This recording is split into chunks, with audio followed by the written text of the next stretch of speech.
Hello, everyone. I'm here to tell you a story about why I began meditation and why I'm still meditating 50 years later. I'm going to begin with a poem. I'm sitting on top of the world. I love everybody. I love myself. I smile. I sing and dance. I know who I am. I know what I want. I could live forever.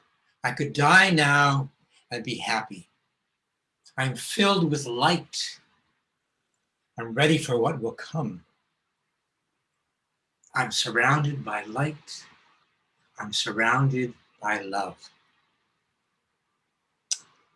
That was a song, not a song, a poem written by my daughter Mahajoy more than 25 years ago when she was a teenager. And for me, it captures why I began meditation and why I'm still meditating 50 years later. So I'll try to tell some of my story and see how that connects to her poem. And behind me is a drawing that she made. These words are embedded in the drawing, and she also created an album with that. So she's my inspiration now, amongst many other things. But inspiration began much earlier. So I learned meditation in June of 1971, just a few weeks after I graduated from Dartmouth College. Over my 4 years at Dartmouth, I had many changes. I began as a pre-med student, and I ended up becoming a dancer in my last year with a strong interest in social and racial and economic justice because of all of the anti-war and civil rights struggles in that time, the time of Woodstock. Those things were all had big influence on myself. And also the understanding that during my years of college, more and more I was trying to understand, who was I? Why am I here? What's my purpose? And I struggled with that, but I felt purpose and meaning in my connection to these movements for service and justice. So a good friend of mine, my best friend at Dartmouth, who's now a doctor 50 years later and still meditating, said, oh, there's a monk coming to speak at the co-op in the nearby town, and he's going to talk about dance. So as a lover of dance, I felt like I had to go. I wanted to hear what this monk would have to say about dance. Well, I went to hear him. It turns out he didn't speak about dance at all. And it was hard to understand him because of his accent. Yet I was very intrigued because he spoke about meditation and yoga and, and service to humanity and spiritual awakening and understanding. And he invited us to learn meditation.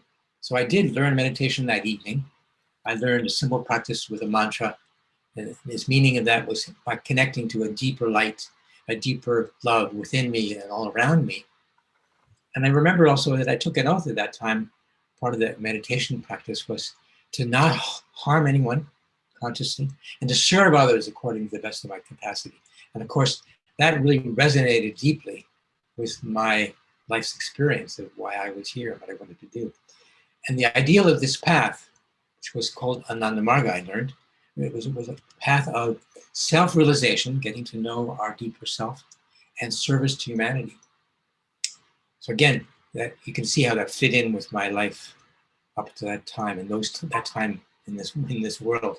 So during college, I also spent time in France. I lived in France for a period of time, fell in love there, and I also spent almost a year in Jersey City, the inner city, right across from Manhattan, and was very much involved with teaching and learning from kids in the school, and being part of the anti-war demonstrations with hundreds of thousands of people in Washington, D.C., and meeting the Black Panthers in Manhattan. So those were all kinds of things that sort of embraced and primed me for learning meditation. So again, my meditation practice was always somehow connected to the idea of being of service. So the other thing that kept me going was my friends who were taking the classes in meditation and yoga and trying to establish a daily practice, and their acceptance and their understanding of the importance of inclusivity. I was studying with a Christian fellowship group on campus and doing the meditation and yoga. And the fellowship group wasn't that excited about not doing meditation. They kind of didn't like that. Whereas the yogis, meditators, they were saying, fine, and embrace all of that. And that to me became very important, the idea of inclusivity. I was attracted to things that were more inclusive. So 2 things that happened in my studies, began reading things about the teaching of Anandamaria and P.R. Sarkar, who was the founder of this movement. One was that he said, art is for service and blessedness. And for me, art was dance. It's about our self-realization, deepening in our spiritual understanding and our purpose in life, and service to humanity, as opposed to art for art's sake. And so then, again, that's become part of my mantra, part of my practice over the last 50 years. I still dance. The other thing, he gave a discourses in 1959 called Problems of the Day. And he said in there something that really resonated to this day: in the interests of living beings as a whole, capitalism has come to an end. To even think of the destruction of the capitalists would be a great sin. So he's saying, what should we replace capitalism with? He said, a system of cooperatives, economic decentralization, regional, but now recognized as economic democracy. He also said that this whole creation is part of our heritage. This creation was created by the creator. We don't own it. We have to figure out how to live with it, how to share it, and how to use it in the way we would as a family, in a cooperative way. So that became really an important part, the importance of developing gratitude, sense of compassion, and of service.